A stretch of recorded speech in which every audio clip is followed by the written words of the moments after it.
지난 시간에 이어서 창세기 15장 후반부입니다.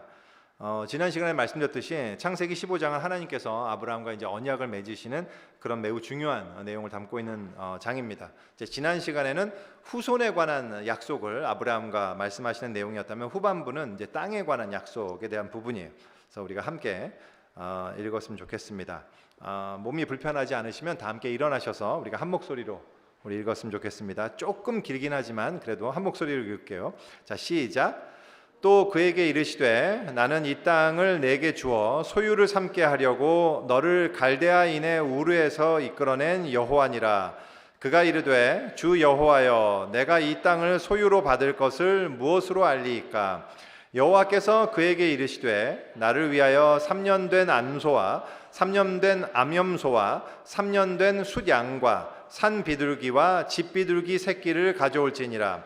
아브라함이 그 모든 것을 가져다가 그 중간을 쪼개고 그 쪼갠 것을 마주 대하여 놓고 그 새는 쪼개지 아니하였으며 솔개가 그 사체 위에 내릴 때에는 아브라함이 쫓았더라. 해질 때에 아브라함에게 깊은 잠이 임하고 큰 흑암과 두려움이 그에게 임하였더니 여호와께서 아브라함에게 이르시되 너는 반드시 알라. 네 자손이 이방에서 객이 되어 그들을 섬기겠고 그들은 400년 동안 네 자손을 괴롭히리니 그들이 섬기는 나라를 내가 징벌할지며 그 후에 네 자손이 큰 재물을 이끌고 나오리라. 너는 장수하다가 평안히 조상에게로 돌아가 장사될 것이요 네 자손은 4대 만에 이 땅으로 돌아오리니 이는 아모리 족속의 죄악이 아직 가득 차지 아니함이니라 하시더니 해가 져서 어두울 때에 연기나는 화로가 보이며 타는 횃불이 쪼갠 고기 사이로 지나더라. 그날에 여호와께서 아브람과 더불어 언약을 세워 이르시되 내가 이 땅을 애굽 강에서부터 큰 강 유브라데까지 네 자손에게 주노니 곧 겐 족속과 그니스 족속과 간몬 족속과 헷 족속과 브리스 족속과 르바 족속과 아무리 족속과 가나안 족속과 기르가스 족속과 여부스 족속의 땅이니라 하셨더라. 아멘. 네, 자리에 앉아 주십시오.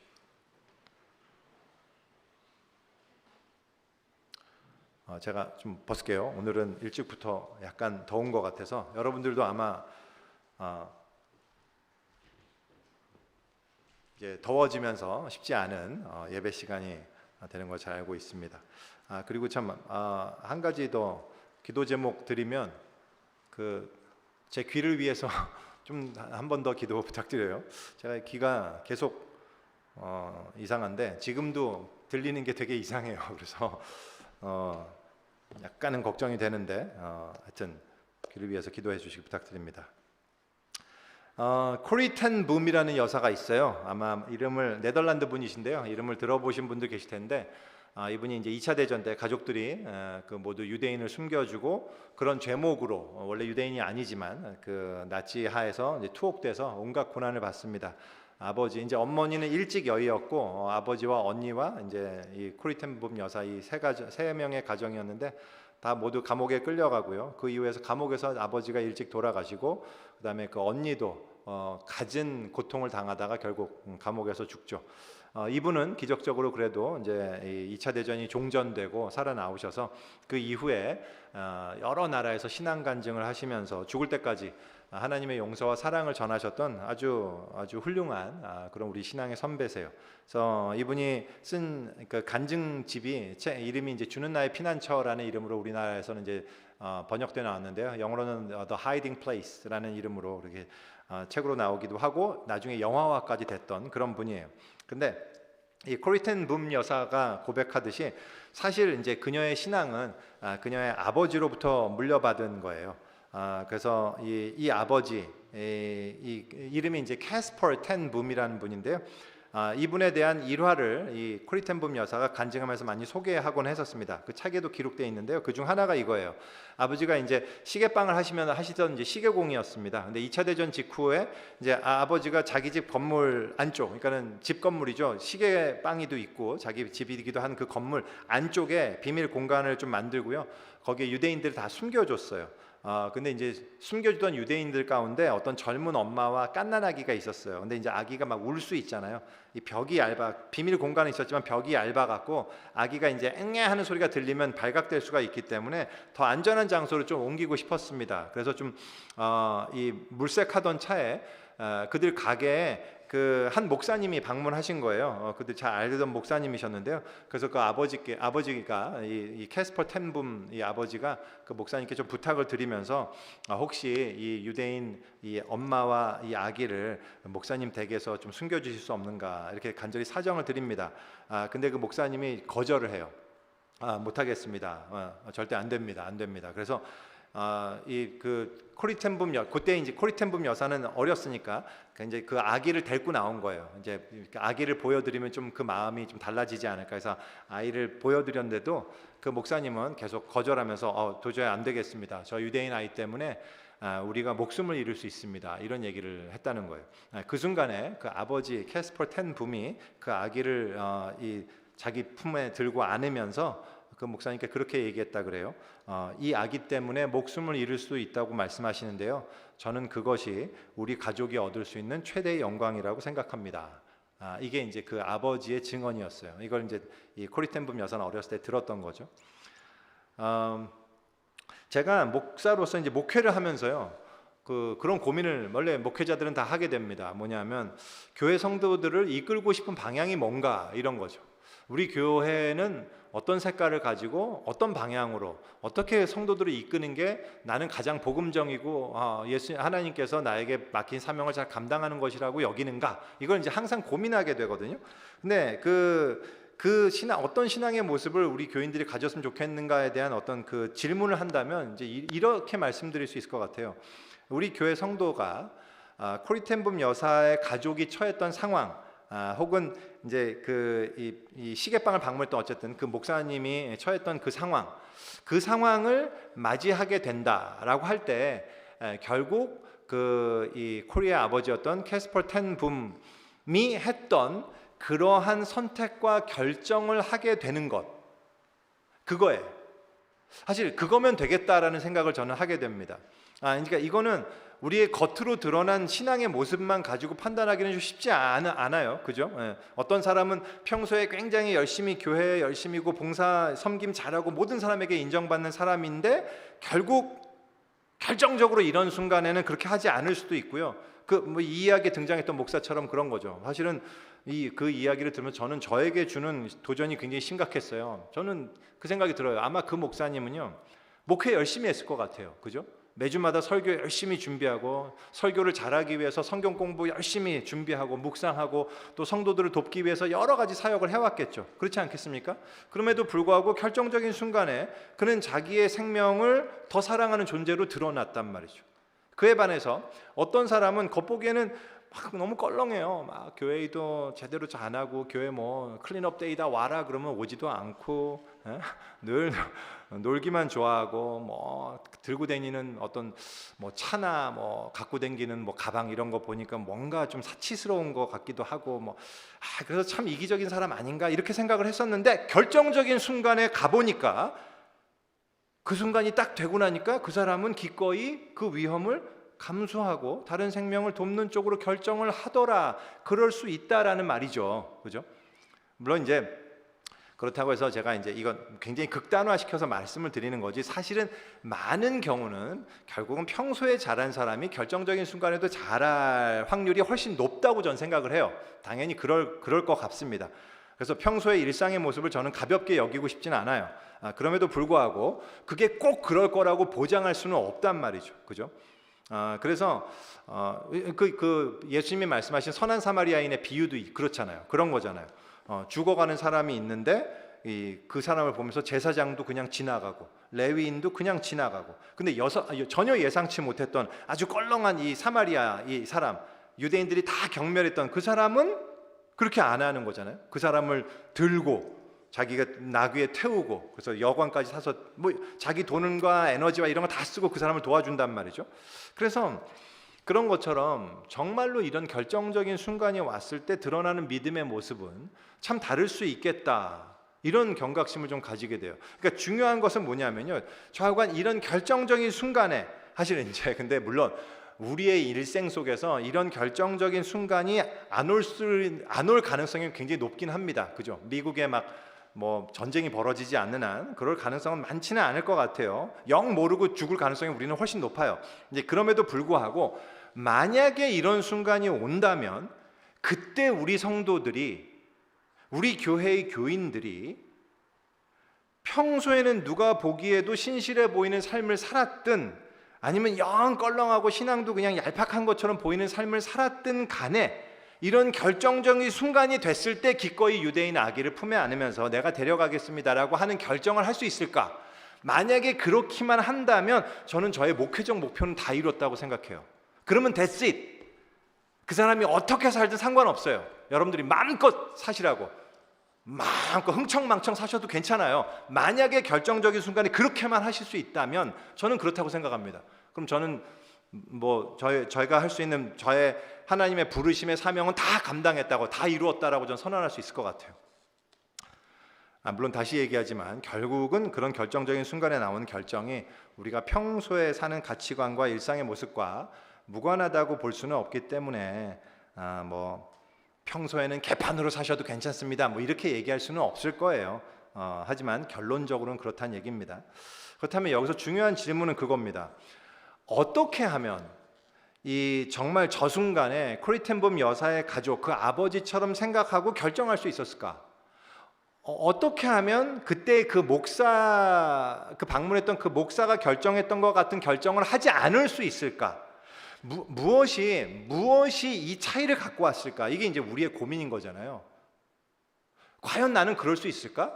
만약에 그럴 수 있다면 나는 뭐 때문에 그럴 수 있을까? 그럴 수 없다고 생각한다면 나는 뭐 때문에 그럴 수 없다고 생각하는 걸까? 이게 정말 중요한 고민이에요, 여러분들.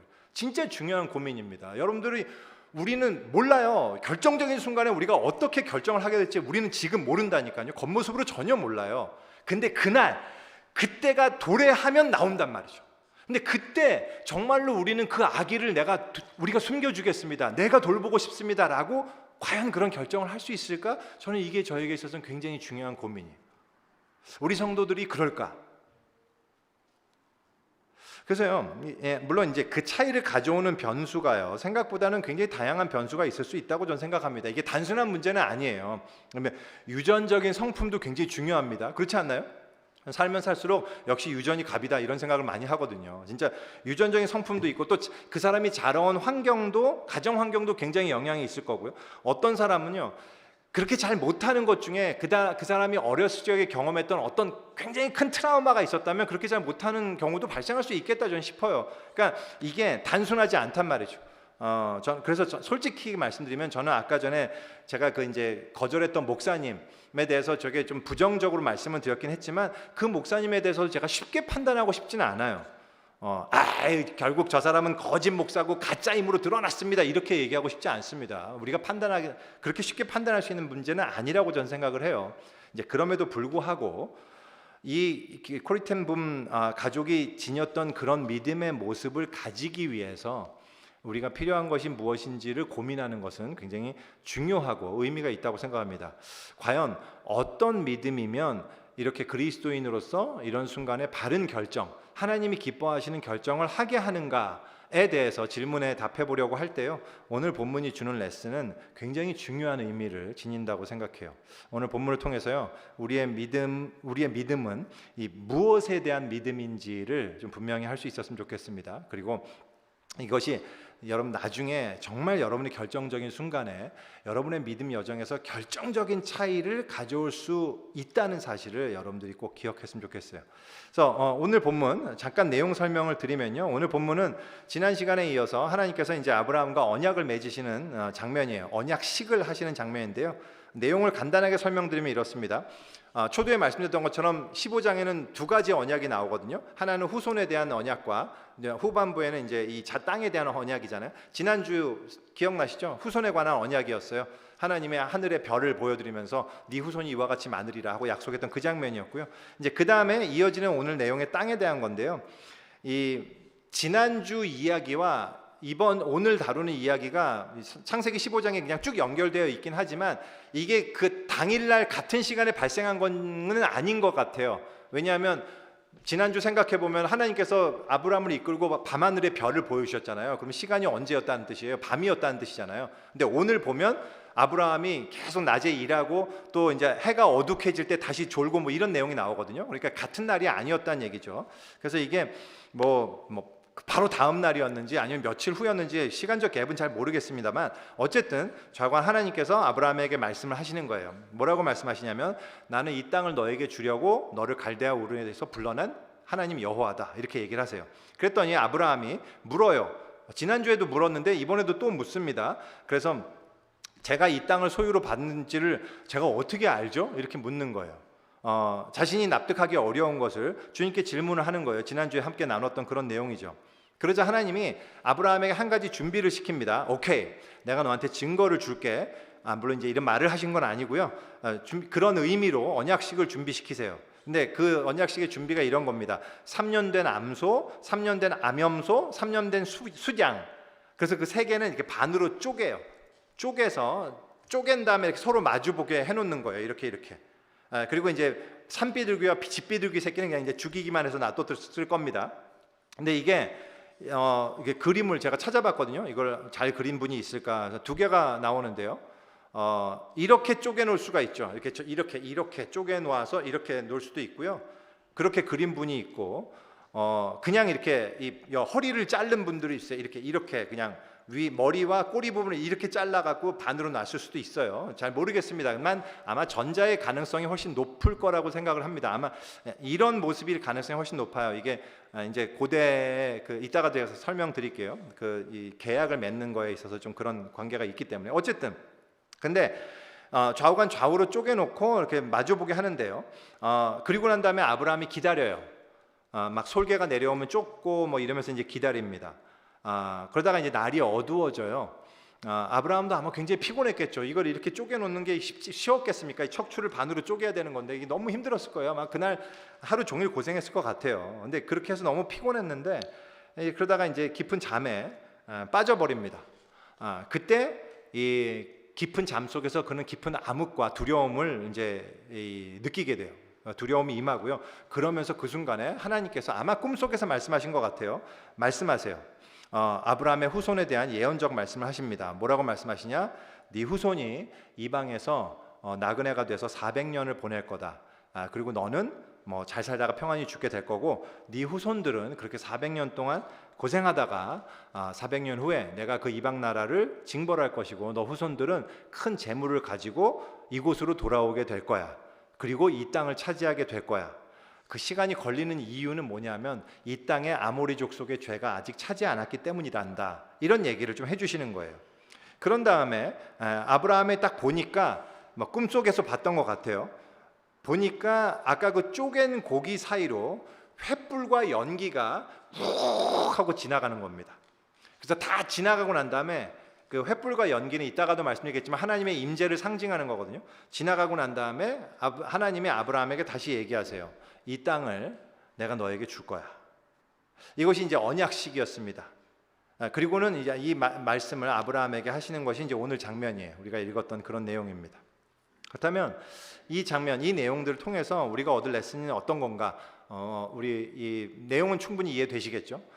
본문이 그렇듯이 모든 본문이 그렇듯이 오늘 본문에서도 사실은 굉장히 크고 작은 아주 다양한 레슨들을 우리가 살펴볼 수 있어요. 우리가 계속해서 근데 다만 우리가 계속해서 아브라함 이야기를 통해서 믿음이 무엇인지를 우리가 살펴보고 있잖아요.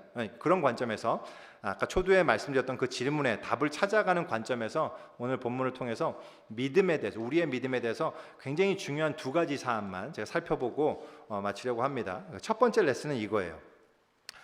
하나님의 목적과 계획을 인식하고 그 가치를 인정하는 것에 관한 이야기입니다. 그 질문을 하나 드려볼게요. 여러분들은 혹시 기독교 신앙과 주술 혹은 미신이 뭐가 다르다고 생각하십니까?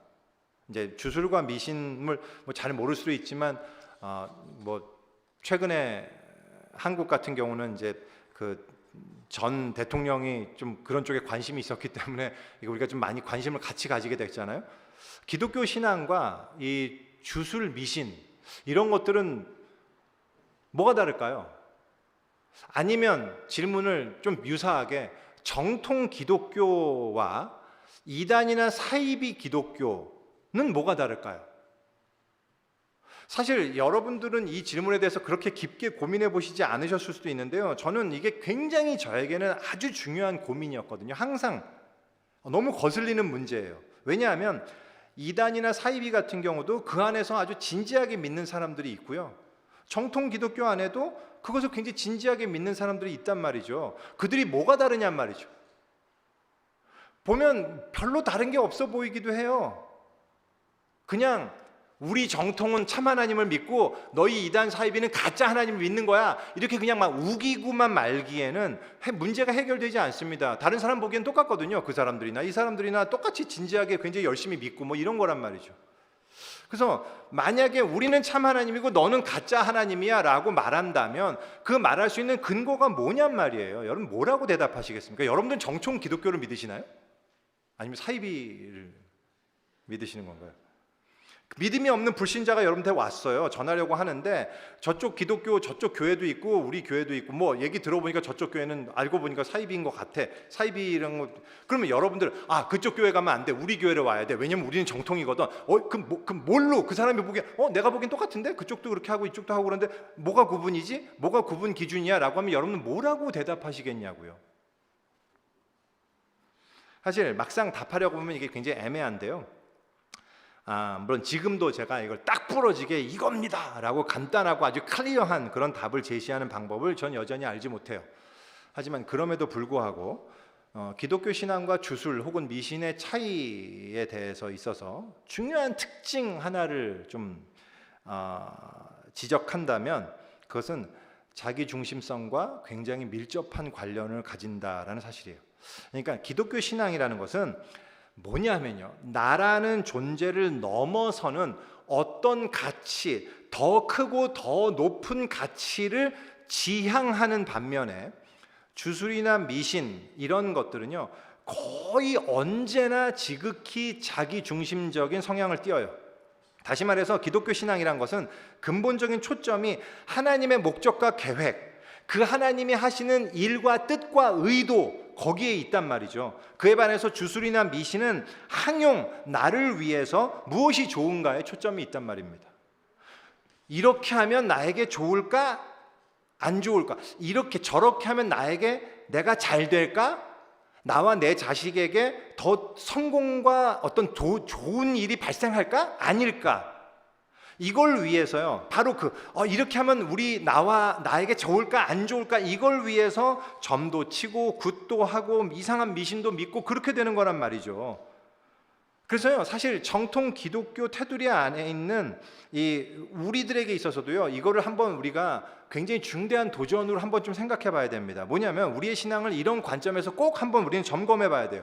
우리가 매일마다 우리는 DT 굉장히 중요하게 여겨요. 경건의 시간, 매일 성경을 가지고 매일마다 묵상하는 것, 우린 신앙에서 굉장히 중요하다고 저는 생각을 해요. 근데 우리 기도하는 거 열심히 굉장히 중요하고요. 우리가 예배에 모여서 함께 찬양하고 굉장히 중요하잖아요. 너무 중요한 거잖아요. 그죠? 중요한 거지 않습니까? 여러분, 죄송해요. 여러분들이 굉장히 많이 얼굴 보면은 그렇게 중요한 것 같지 않아 보이는 것 같긴 한데 중요해요. 굉장히 중요한데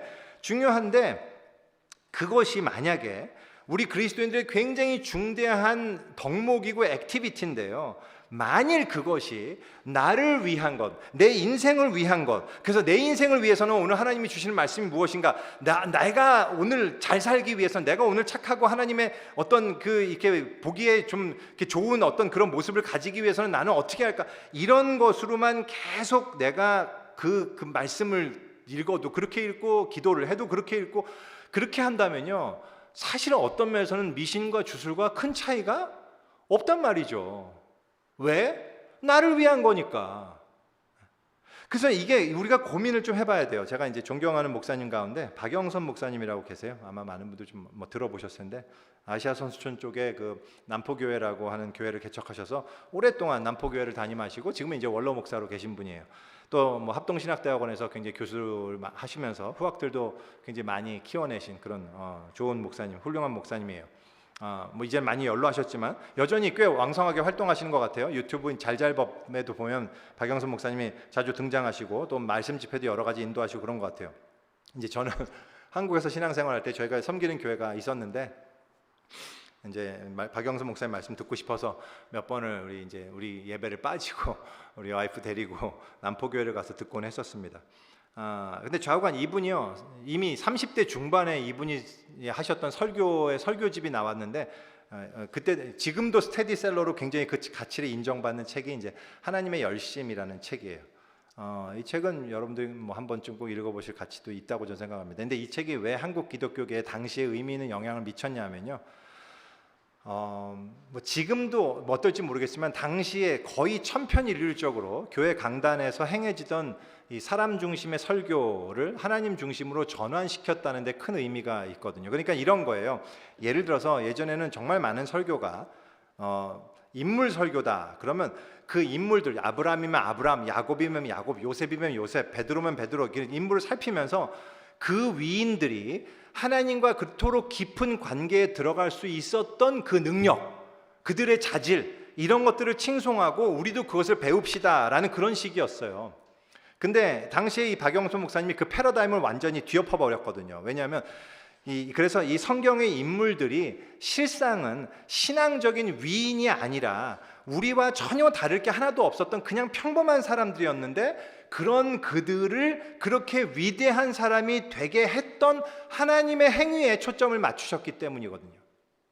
근데 제가 이 책을 여러분들 소개하면서 강조하고 싶은 내용도 바로 그거예요. 많은 경우에요, 우리의 신앙이 하나님이 어떤 목적과 의지와 뜻과 계획을 가지고 어떤 엄청난 일을 지금 행하고 계시는데 거기에 대한 관심이 별로 없어요.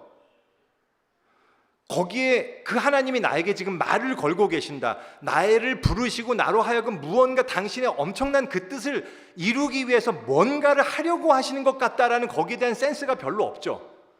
그냥 그분은 그냥 뭐 그 일을 하고 계시는지 난 모르겠지만 난 지금 내 삶을 그냥 살아가는 거잖아요. 근데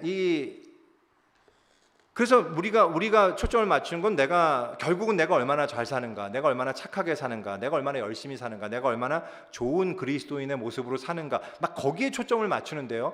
다시 말씀드리지만 그거는 무속신앙에 훨씬 가깝다니까요. 주술과 미신에 훨씬 가까워요. 왜? 무속신앙이라는 것이 그런 거거든요. 하나님의 주도권, 어떤 신적 주도권 이런 거랑 관계없이 그냥 일단 신을 가정합니다. 그리고는 그 신을 가정한 상태에서 내가 착하게 살고 정성을 다 바치겠습니다. 그러므로 나의 소원을 들어주십시오 라고 하는 게 무속이잖아요. 그게 무속인 거거든요. 그래서 이 기독교 신앙이란 건 그런 게 아니라 하나님의 뜻과 계획이 있단 말입니다. 우리 엄청난 하나님의 어떤 의도가 있으세요. 그 목적과 하나님의 의도, 그게 가장 중요하고 그게 가장 가치 있고 그게 가장 광대한 어떤 거예요. 그리고 바로 우리는 그 하나님의 목적에 부르심을 받는다는 것, 그래서 우리를 통해서 무언가 그 일들을 하나님께서 해나가신다는 것, 그게 우리의 삶의 의미이고 가치이다 라는 거가 중요하거든요. 그래서 이제 하나님의 열심이라는 책에서 첫 번째로 다루는 인물들이 7명인가 8명의 인물을 다룬 책이에요. 그 설교집이었던 게 아브라함, 야곱, 요셉, 그 다음에 뭐 또 엘리야, 다윗, 그 다음에 베드로 이런 사람들 해가면서 어쨌든 그 책에서 얘기하는 게 그런 겁니다. 다른 모든 인물도 마찬가지로 그 인물들의 이야기의 초점은 하나님을 믿는 데 있어서 이들이 얼마나 뛰어났던가를 말하는 게 아니라, 물론 이제 오해하지 마십시오. 때로는 뭐 우리가 그들로부터 배워야 할 점도 당연히 있어요. 저는 그분들 아무것도 아니다 그런 얘기가 아니라 있죠. 우리가 그분들로부터 배워야 될 게 있을 겁니다. 근데 그보다 중요한 것은 어떤 면에서는 우리도, 여러분도 만약에 그 자리에 있었으면 성경에 등장하는 그 사람들처럼 그대로 했을 거란 말이죠. 여러분들의 믿음을 얕보지 마세요. 여러분들도 아브라함의 자리에 있었으면 아브라함처럼 했을 거예요. 아브라함이 엄청 대단해갖고 쫓은 게 아니에요. 아브라함이 대단하지 않았음에도 불구하고 우리가 아브라함 자리에 있었으면 아브라함처럼 될 수밖에 없었던 이유는 그렇게 하지 않을 수 없도록 하나님의 열심히 그렇게 그들을 이끌어 가셨기 때문이다라는 얘기를 하고 있는 거거든요. 중요한 건 하나님의 열심이 중요한 거지 우리가 무엇을 하는가에 초점이 있지 않다라는 얘기를 이제 하셨던 거예요. 저는 그게 굉장히 중요한 초점이라고 생각합니다. 비록 아브라함이 믿음의 조상이고 하나님의 인류 구원의 역사에 있어서 가장 중심적인 역할을 담당했던 인물임에도 불구하고 중요한 건 아브라함이 아니란 말이죠. 아브라함을 통해서 이루시려는 하나님의 계획이에요. 그게 중요해요. 하나님은 아브라함을 통해서 하나님의 나라를 세우시고 이 온 인류와 이 세상을 다시 회복시키려는 광대한 계획을 세우고 계시는 거예요. 그리고 그 계획에 맞춰서 아브라함을 이끄시는 거란 말이죠. 그래서 한번 여러분들 오늘 이 언약의 내용 다시 한번 잘 보세요. 주의 깊게 보세요. 그러면요, 이 내용을 보면 아브라함이 어떻게 해야 되는지에 대한 얘기가 전혀 없어요. 아브라함에게 요구하시는 게 없단 말입니다. 한마디로 아브라함은 하나도 중요하지 않은 것처럼 말씀하세요. 아브라함에 관해서 굳이 말한다면 아브라함아 너는 그냥 오래 살다가 잘 죽을 거야. 걱정하지 말고 그냥 이 정도 말씀 딱 That's it. 그러고 난 다음에 나머지는 뭐예요? 400년 후의 자손들과 그들이 어떻게 될 것인지에 대해서 말씀하신단 말이죠. 그리고 그들이 그 약속에 합당하게 되도록 훈련하기 위해서 그 약속이 이루어지기까지 하나님이 앞으로도 해야 될 일들이 많이 있는 것을 어떻게 전제하고 말씀하세요. 그런 걸 얘기하시고 또 그런 이유가 왜 이렇게 길어지는지 아냐? 아모리 족속의 죄가 아직 다 차지 않아서야라는 그런 이유까지 설명하십니다. 그러니까 뭐냐면 하나님의 거룩하시고 공정하심이 드러내시면서 그들에 대한 정의로운 심판에 대해서도 아브라함에게 설명을 해주시는 거란 말이죠. 그러니까 하나님이 말씀하시는 이 언약의 내용을 잘 보면요, 아브라함과는 전혀 관계없어요. 별로. 아브라함에 관한 이야기가 아니라 일종의 거대한 미래의 역사에 관한 이야기입니다. 아브라함에게 있어서 이런 역사 전체의 미래의 역사를 아는 것은 어쩌면 끔찍한 일이었을지도 모르겠어요. 별로 알고 싶지도 않았을 것 같아요. 왜 알아야 되죠? 지금 내 코가 석자인데 내가 지금 살아가는 개인의 일상 여기에 있어서도 지금 힘들어 죽겠는데 무슨 400년, 여러분들 생각해, 이거 몰라도 되는 얘기잖아요. 그렇지 않나요? 여러분들은 400년 후에 여러분의 후손에 관심 있으세요? 2425년에 있을 여러분의 후손에 대해서 기도라도 한번 해보신 적 있으세요? 없잖아요. 400년은 무슨 400년이야. 그냥 100년 후에 있을 내 손주의 아들을 위해서도 전 기도도 안 하는데. 안 그렇습니까? 당연하죠. 왜? 지금 내 삶이 중요해. 내 삶과 별 관련이 없으니까요. 그렇지 않나요? 근데 하나님의 언약을 통해서 말씀하시는 건 그걸 알아야 한다는 거예요. 그게 왜? 그게 언약의 내용이니까. 그게 언약의 내용이라니까요. 그게 하나님의 계획이기 때문이란 말이죠. 나의 삶보다도 훨씬 더 큰 하나님의 계획을 알고 보고 그 안에 동참하는 것, 이거를 우리가 신앙이라고 이야기합니다. 아브라함 사건이라는 건 뭐냐면 하나님이 한 개인에게 아브라함아 잘 들어, 너 내 말 잘 듣고 잘 따라오면, 나를 잘 믿으면 내가 너 행복하게 해주고 성공하게 해줄게, 너 천국 가게 해줄게, 이걸 얘기하는 게 아니란 말입니다. 그 수준이 전혀 아니에요. 우리에게 요구되는 믿음이란 건 뭐냐면 그 주도하시는 하나님, 당신의 목적을 가지고 우리에게 말을 거시며 우리를 통해서 그 뜻을 이루고자 하시는 하나님의 계획, 그래서 우리의 개개인의 인생과는 비교할 수 없이 큰 그 엄청난 계획의 중요성을 인식하고 그 하나님을 신뢰하고 그 목적에 나의 삶이 쓰여지기를 내가 기대하는 것, 그걸 우리는 신앙이라고 부릅니다. 이것이 이 언약과 아브라함 사건이 우리에게 주는 가장 중요한 레슨이란 말이죠. 근데 여러분께 질문 드리고 싶어요. 여러분 이 사실을 믿으십니까? 정말로 여러분 한 명 한 명의 삶이 어떤 의미와 가치를 지니는지, 그러니까 모든 그리스도인들은요, 아브라함과 마찬가지로 하나님 뜻 안에서 그 계획과 목적대로 창세 전부터 선택되어서 부르심을 받았다는 사실, 여러분 이건 믿으시냔 말이죠. 우리가 에베소서 1장에서 다뤘던 거잖아요. 사도 바울이 인사와 함께 선언했던 가장 중요한 첫 번째 삼위일체 하나님 이야기하면서 처음 이야기하셨던 거잖아요. 창세 전에 그리스도 안에서 여러분 택함을 받았단 말입니다. 여러분 여기에 소름이 끼쳐야 돼요. 뭐지 이거? 이게 뭐냔 말이에요 이거. 여러분이 창세 전에 선택을 받았다니까요. 불렀어요 하나님이. 왜? 여러분 지금 열심히 잘 살라고 부른 건가요? 오해하지 마세요. 잘 살지 마시란 얘기가 아니라 그것만 위해서 부른 게 아니란 말이잖아요. 왜? 기쁘신 뜻대로 우리를 예정하사 예수 그리스도 안에서 자기의 아들들이 되게 하셨대요. 어떻게? 그가 사랑하시는 자 안에서 우리에게 거저 주신 그의 은혜의 영광을 찬송하게 하려고 하나님이 지금 우리를 통해서 하시려는 엄청난 일이, 스케일의 일이 있단 말이죠. 그것 때문에 여러분들이 창세 전부터 부르심을 받았다는 사실 여러분 믿으시냔 말입니다. 물론 저는 그 계획이 구체적으로 무엇이며 그럼 저는 뭘 해야 되는 건가요? 라는 그 여러분의 질문에 제가 구체적인 답을 드리지 못할지도 모르겠어요. 우리는 어쩌면 그 답을 죽을 때까지 잘 모를 수도 있어요. 우리가 할 일은 퍼즐 한 조각을 맞추는 일인데 하나님이 그걸 위해서 우리를 부르셨는데 하나님의 거대한 계획에 퍼즐이 있어요. 거기 한 조각을 우리는 맞추는 건데 하나님이 우리 많은 사람들에게는 그 퍼즐이 다 맞춰졌을 때의 완벽한 그림을 보여주시지 않거든요. 몰라요. 그래서 근데 하나님이 이거 맞추래. 이거 맞추면 된다는 거예요. 그러면 우리는 그거 맞추는 게 우리 인생의 목적이란 말입니다. 우리는 내가 모든 것을 완벽히 다 알지 못할지라도 나를 부르신 그 하나님의 뜻과 계획이 나의 인생보다 크며 그 일에 부르심을 받는 거야말로 우리가 받을 수 있는 최고의 영광을 얻는 것이다 라는 이 사실을 여러분들이 정말로 인정하시느냐 하는 질문입니다. 바로 그것을 믿음이라고 하는 거예요.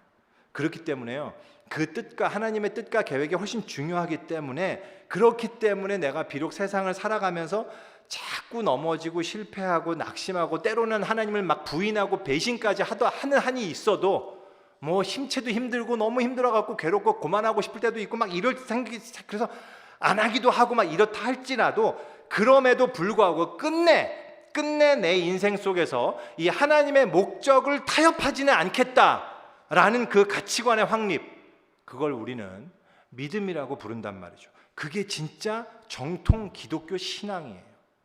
그것이 오늘 본문을 통해서 첫 번째로 우리가 기억해야 될 굉장히 중요한 도전입니다. 아브라함이 이 언약을 맺으시는 장면을 통해서 우리가 발견할 수 있는 또 하나의 믿음의 레슨이 있다면 이렇게 표현할 수 있을 것 같아요. 기다림, 고난, 그리고 확신입니다. 하나님이 아브라함과 언약을 맺으시면서 말씀하신 그 메시지 내용, 그러니까 이제 내가 땅을 받을 줄 어떻게 알겠습니까? 라고 아브라함이 질문했을 때 거기서 하나님께서 내가 반드시 너에게 땅을 줄 거야, 너가 그 땅을 받게 될 거야 라는 그 답으로 주시는 그 언약의 내용을 저희가 잠깐 다시 한번 보면요, 그 내용은 세 가지 정도로 요약할 수가 있어요. 그게 뭐냐면 하나는, 첫 번째는 여러 가지 이유로 그 약속의 성취는 지연될 것이다 라는 것 하나고요. 두 번째는 그 지연되는 동안에 너희에게 고난이 있을 것이다 라는 것입니다.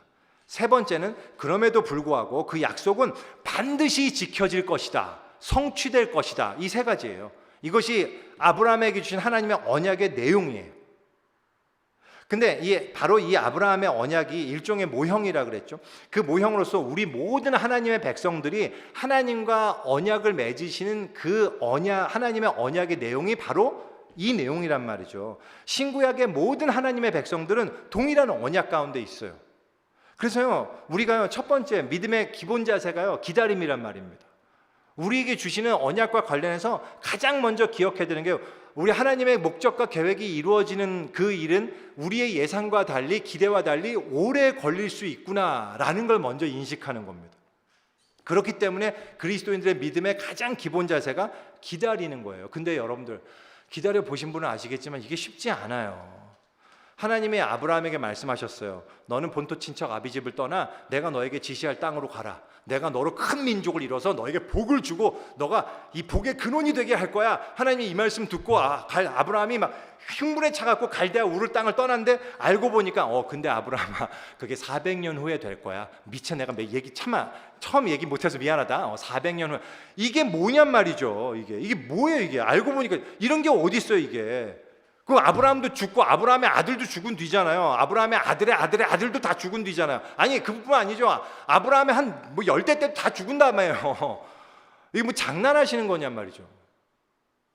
근데 하나님은 이게 저랑 관계 있다고요? 나랑 아무 관계 없는 거잖아요. 관계 있단 말입니다. 있단 말입니까? 라고 질문할 때 하나님의 대답은 그렇다는 거예요. 이것이 믿음의 조상 아브라함이 하나님을 믿음으로 말미암아 따른 결과였어요.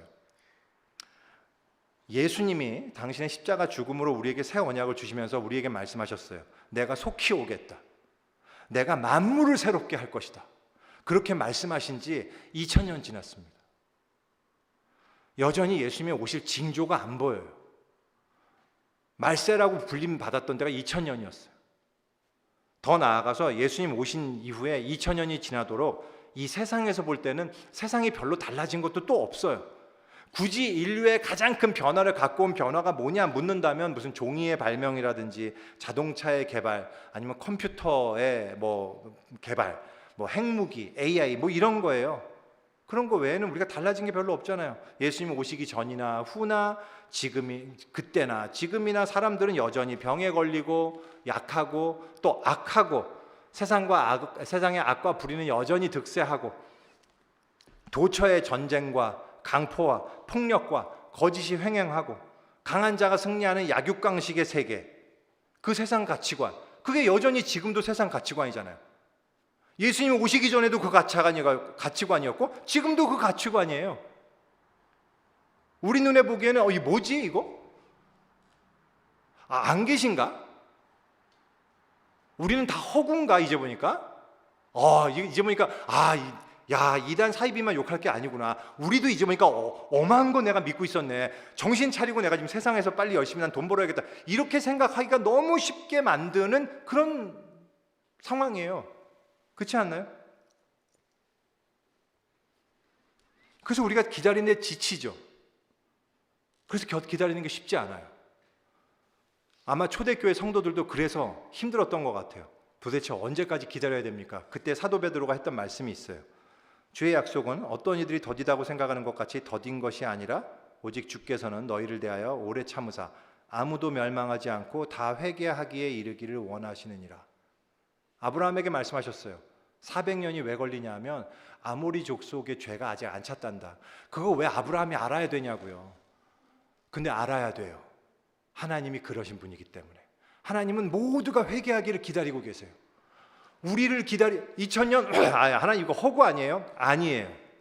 하나님은 기다리시는 분이에요. 하나님이 지금 그것 때문에 지연하고 계신다고요. 그래서 우리에게 필요한 믿음의 가장 코어는 기다림입니다. 근데 그래서 기다림과 인내가 너무 중요한데요. 이 기다림과 인내가 또 우리가 그렇게 하기 어려운 한 가지 이유가 있습니다. 그게 뭐냐면 고난이에요. 이 언약의 성취가 이루어지기까지요, 이 기간 동안에 우리가 당해야 되는 게 고난이란 말이죠. 이게 근데 언약의 내용이란 말이죠. 아브라함의 자손은 아브라함에게 약속된 그 땅을 받게 되기까지 400년 동안 고난을 당하게 될 거예요. 이게 지금 하나님의 백성들에게도 똑같이 지금도 동일한 삶의 내용이란 말이죠. 우리 삶에 고난이 있습니다. 근데 여러분도 한번 생각해 보세요. 여러분이 받는 고난이 있나요? 그리스도 하나님의 백성으로서 받는 고난이 뭐예요? 세상 사람들과 달리 그리스도인의 고난, 하나님의 백성으로서의 고난, 그게 뭐냔 말이죠. 세상 사람들이 받는 어떤 고난과는 다른 것, 우리가 믿지 않았으면 받았을 만한 고난들을 얘기하는 걸까요? 그러니까 예컨대 그리스도인이기 때문에 내가 복음을 전하기 위해서 어디 선교지로 갔다가 무슬림 이 테러의 어떤 그 과격 분자에게 잡혀서 내가 참수를 당한다거나 핍박을 당한다거나 아니면 위험을 무릅쓰고 정의로운 일에 내가 참여했다가 물리적인 폭력을 당한다거나 어떤 그런 걸 의미하는 걸까요? 물론 그런 건 당연히 포함되죠. 거기에 그리스도인의 고난이 당연히 포함될 거예요. 그런데요, 그 고난은 우리가 받았으면 좋겠습니다. 그 고난이 있어야 돼요. 근데 그것만이 그리스도인의 고난은 아니에요. 실상 그리스도인이 당하는 대부분의 고난은요, 어떤 거냐면 세상 사람들이 당하는 고난과 똑같은 고난이에요. 동일한 고난이에요. 그들과 똑같이 실패하고 똑같이 병들고 똑같이 사고를 당하고 똑같이 죄지었다가 벌받고 똑같이 가족을 잃고 똑같이 원치 않는 불행한 일을 당하는 어떤 이런 모든 것들도 그리스도인의 고난이란 말이죠. 근데 그럼 이건 왜 그리스도인의 고난이죠? 이걸 그리스도인의 고난이라고 부르는 이유는 그리스도인들만큼은 그 고난을 하나님에 대한 믿음 안에서 하나님과 함께 해결하고자 분투하기 때문에 그래요.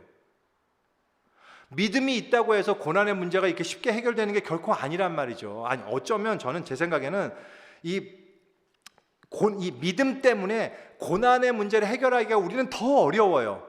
세상 사람들은 고난이 얼마든지 발생할 수 있어요. 다 랜덤이죠. 뭐 랜덤, 우연이라면서요. 우리는 아니잖아요. 우리는 선하시고 전능하신 하나님이 이 세상을 통치하신다는데 왜 선한 사람들이 고통을 당하느냐? 이것이 우리에게는 신정론의 문제지 않습니까? 그래서 우리한테는 더 어려운 문제예요. 저는 지금 여기서 고난에 대해서 많은 이야기를 하려는 건 아니고요. 고난은 어려운 문제겠죠. 다만 중요한 것은 하나님께서 우리에게 주신 그 언약 안에 이미 우리에게 고난이 있을 것을 알려주셨다라는 사실이에요. 여러분, 우리 가운데 고난당하신 분들 계시죠? 여러분들이 고난당하실 때 이 사실을 꼭 기억하십시오. 그 고난은요, 뭐가 이상하거나 뭐가 잘못됐거나 내가 뭔가 잘못했거나 없어도 되는 불행을 당하고 계시는 게 아니에요. 하나님의 백성이라면 우리는 모두가 일명열애 없이 너무나 공포스럽게도 고난을 당할 거예요. 당하게 돼 있어요. 왜? 왜냐하면 그게 언약의 내용이니까. 우리가 하나님과 언약을 체결한 사람들이거든요. 우리에게는 고난이 없을 수가 없어요. 근데 중요한 건 이 사실입니다. 그럼에도 불구하고 우리는 끝까지 절망하거나 용기를 잃지 않을 수 있어요. 우리는 확신할 수 있어요. 끝까지 확신을 할 수 있어요. 왜? 왜냐하면 하나님이 주신 언약 때문이에요. 이 언약은요, 아브라함이 질문에 대해서 하나님이 13절에서 주신 너는 반드시 알라라는, 그러니까 그 질문에 대한 확답으로 주신 거라 그랬잖아요. 이거 잘 기억해라. 너가 지금 나한테 사인 보여달라 그랬지? 잘 기억해. 내가 반드시 이렇게 할 거야. 반드시. 이 일은 반드시 이루어질 거야. 그렇게 말씀하시면서 언약식을 하셨단 말이에요. 근데 그 언약식이 뭐였냐면 아까 얘기했던 하나님의 아브라함에게 준비시켰던 거, 여러 동물을 반으로 쪼개서 서로 마주보도록 세워놨던 거잖아요. 근데 그게 뭘까요? 아까 그림 다시 보면 이렇게 해놓은 거예요. 이게 뭔지 아세요? 고대 근동, 이제 Ancient Near East라 그러잖아요. 고대 근동 지방. 이 당시에 계약 체결 방식이 어땠냐면 그 체결 방식을 하나님은 그대로 차용하고 계시는 거란 말이죠. 고대 기록을 보면 이제 어떤 부족이 어떤 부족을 칩니다. 그리고 이겨요. 그리고 정복을 하잖아요. 그러면 정복자 부족과 정복당한 부족의 두 왕 사이에 계약을 체결합니다. 체결할 때 어떻게 하냐면 이렇게 짐승을 다 쪼개놔요. 쫙 쪼개놓은 다음에 그 짐승들을 쪼개놓은 사이를 주군과 봉신으로, 그러니까 내가 왕이고 너는 신하야 이제, 이렇게 해서 그 둘이가 이 사이를 걸어가는 거예요. 둘에게는 계약의 내용이 있습니다. 이 봉신, 이제 속국이 된 이 부족은 우리가 1년에 세금을 얼마나 드릴 것이고 몇 명이 되는 사람들을 노예로 바치겠습니다. 어떤 이런 게 있어요. 그에 반해서 이제 정복자 이 왕은 그러면 다른 어떤 세력이 침략해 올 때 우리가 너를 보호해 주겠다. 그런 어떤 소위 이제 조폭과 같은 이런 역할을 해서 너희를 나라를 보호해 줄게. 어떤 이런 계약을 맺는 거란 말이죠. 그러고 난 다음에 이렇게 쪼개놓고 두 왕이 이렇게 그 사이를 걸어가는 거예요. 이 걸어가는 이유가 뭐냐면 만약에 우리가 이 계약을 어길 시에는 우리들도 그리고 우리 가족들도 이와 같이 쪼개질 것이다 라는 그런 의미란 말이죠. 그게 이 계약의 의미였어요. 근데요, 그래서 이 둘이 걸어가면요, 둘 중에 어느 한쪽이 계약을 지키지 않으면 이 계약은 자동으로 파기되는 겁니다. 그리고는 그 쪼갰을 당해야 돼요. 굉장히 무시무시한 계약이잖아요. 이렇게 상호 조약이 체결되는 건데요. 여러분들도 들으시면서 쉽게 아셨을 거라고 생각하는데요. 실제 이런 경우에 두 왕이 함께 걸어간 경우가 많을까요? 적을까요? 적어요. 거의 없고요. 다 약소국의 왕만 지나갔습니다. 왜? 이 왕은 안 지킬 수도 있어요. 그렇다고 계약이 내가 보호 좀 못 해줬다고 해갖고 세금을 안 줘? 그럴 수는 없어요.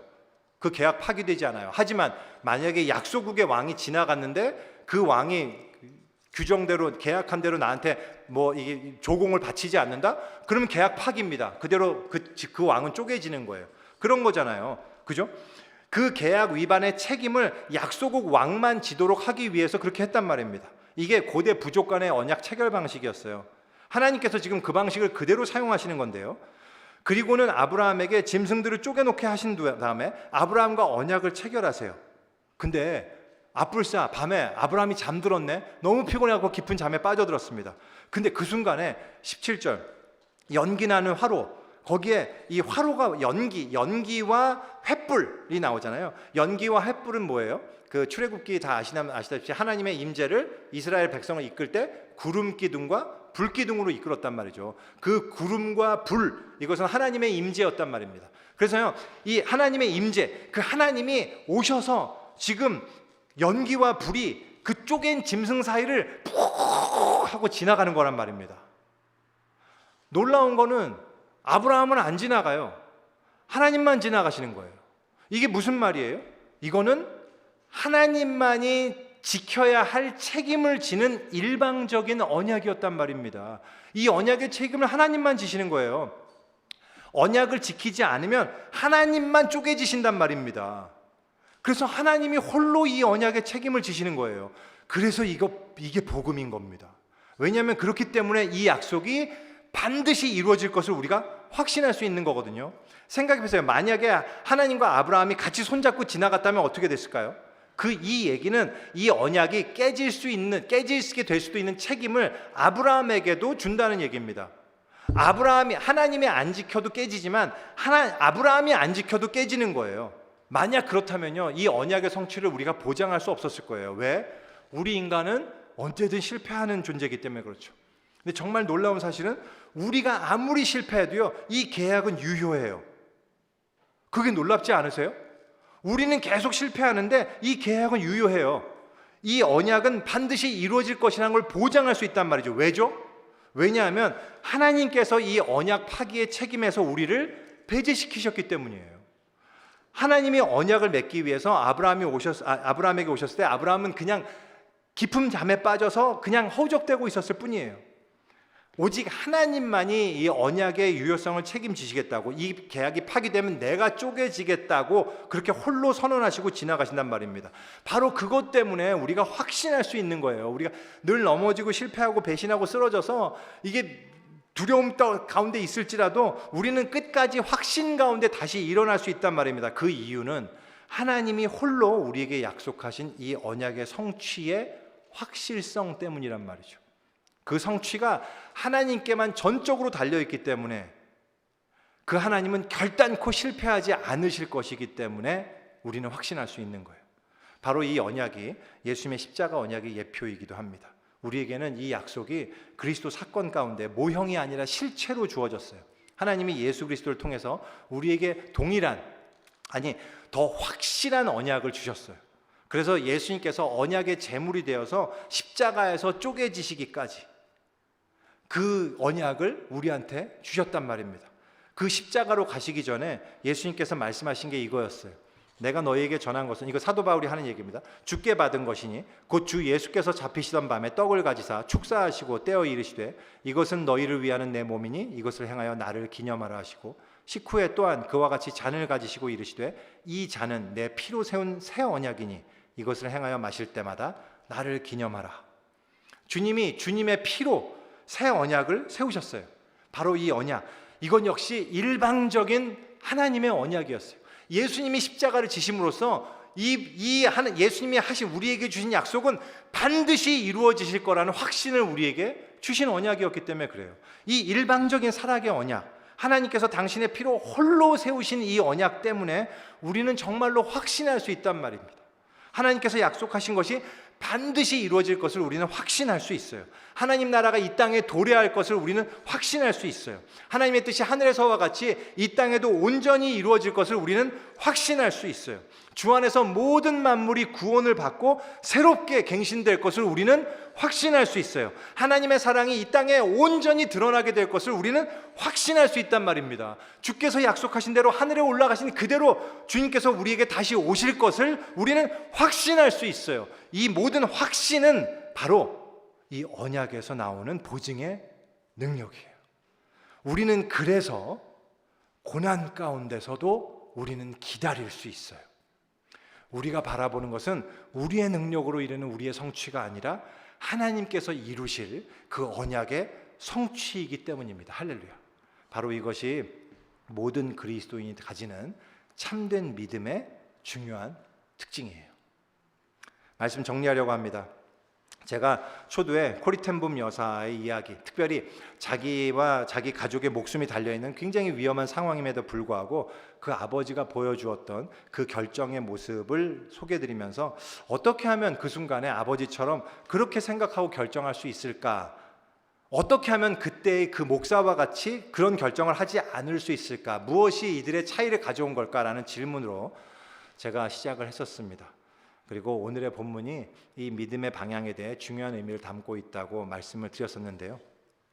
그 핵심이 이거예요. 바로 나와, 첫 번째 다시 강조드리는데, 나와 나의 인생을 넘어서는 더 크고 중대하고 놀라운 가치가 있음을 인식하는 겁니다. 그것은 바로 하나님의 목적과 계획이며, 그 목적과 계획이 나의 인생보다 훨씬 크며 그 계획을 위해서 내가 부르심을 받았음을 인식하는 것, 그것이 바로 믿음이라는 첫 번째 사실이었고요. 두 번째는 하나님이 우리와 맺으신 언약을 통해서 우리에게 주어진 믿음의 실체였습니다. 그 언약을 내용을 보면 우리가 기다려야 한다는 사실과 그 기다림의 시간에는 우리에게 고난이 있다는 사실, 하지만 그럼에도 불구하고 우리가 확신을 가질 수 있다라는 것, 바로 그 세 가지. 그래서 하나님께서 홀로 일방적으로 전적인 책임을 지시겠다고 선언하신 약속, 그 언약이기 때문에 그것이 반드시 이루어질 것이라고 우리는 확신할 수 있다라는 그 믿음에 대해서 생각해 봤습니다. 결국 중요한 요점은 이거예요. 참된 믿음이란 나에 관한 것이 아니라 하나님께 관한 것이라는 것을 우리가 분명히 인식하고 거기에 나의 가치를 두는 거란 말이죠. 모든 것이 전적으로 하나님께만 달려있다 이렇게만 얘기하고 그러면 마치 그 믿음이 우리를 막 나태하게 하거나 게으르게 하거나 무력하게 하거나 하지 않을까, 그런 염려를 할 수 있는데요, 전혀 그렇지 않아요. 뭐 어차피 하나님이 다 하시는 일이고 하나님의 계획 뭐 이루시겠지, 뭐 내가 뭐 어떻게 살든 상관없겠지, 나는 막 살아도 되겠다, 이렇게 우리를 이끌지 않는단 말입니다. 도리어 그 반대예요. 우리는 정말 하나님 때문에 참된 삶의 가치와 의미를 발견하게 되고, 그것 때문에, 그 확신 때문에 우리가 넘어지고 실패해도 다시 하나님으로 인해서 우리가 일어나게 된단 말이죠. 그리고 그 하나님의 목적과 사랑과 그 안에 나의 인생의 참된 가치를 내가 두게 되었기 때문에 우리는 기쁜 마음으로 하나님의 뜻을 따라가게 되는 그런 근원적인 힘을 거기서부터 우리가 발견할 수 있는 거예요. 이 믿음의 고백을 잘 표현하고 있는 시 한 부분만 제가 소개하고 마치도록 하겠습니다. 12세기의 프랑스 영성가이고 신학자였던 클레르보의 베르나르라는 분이 남긴 글의 한 부분이에요. 제가 이것만 읽고 마칠게요. 인간은 헛것이며 연기 같은 존재일 뿐 아무것도 아닙니다. 그러나 하나님을 바라보면 우리는 우리를 지극히도 사랑하시는 하나님을 보게 됩니다. 하나님께서는 없는 것을 부르시기 때문에 나는 없습니다. 그러나 동시에 당신이 나를 부르시기 때문에 나는 있습니다. 나 자신에 대해서 말하자면 나는 없습니다. 하지만 하나님이 나와 함께 계심으로 나는 있습니다. 내가 있는 것은 나의 의로운 행위로 말미암지 않고 오직 나를 부르시는 당신으로 말미암아 있습니다.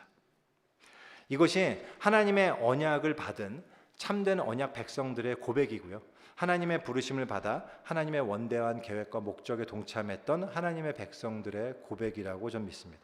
또 하나, 하나님의 그 기뻐하시는 뜻을 따르기 위해 자기 목숨을 아까워하지 않았던 모든 믿음의 선배들의 고백이었다고 저는 믿습니다.